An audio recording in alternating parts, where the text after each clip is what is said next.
કોળી સમાજનો કેબિનેટ મંત્રી છે, છતાં પણ કોળી સમાજને ન્યાય માંગવા માટે, છતાં પણ કોળી સમાજ ન્યાય માંગવા માટે ભીખ માંગવી પડતી હોય, રોજ રસ્તા ઉપર આવવું પડતું હોય, તો આ જસદણ વિંછિયાના ધારાસભ્યને કહેવા માંગીશ કે ઢાંકણીમાં પાણી લઈને ડૂબી મરો.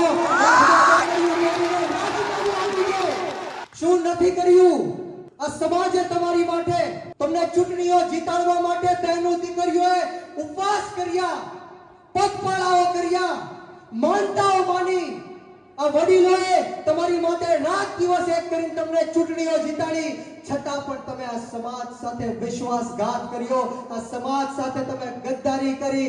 ત્યારે હું બ્રિજરાજ સોલંકી આ શિવરાજપુરની ધરતીથી કુંવરજી બાવળિયાને કહેવા માંગીશ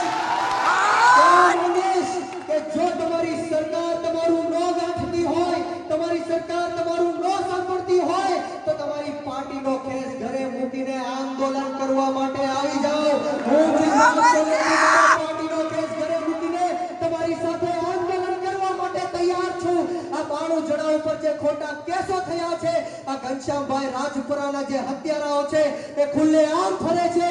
હું તમને વિશ્વાસ આપું છું કે જેટલા દિવસ કુંવરજી બાવળિયા આંદોલન કરશે એટલા દિવસ બ્રિજરાજ સોલંકી અન્નનો ત્યાગ કરશે. મિત્રો,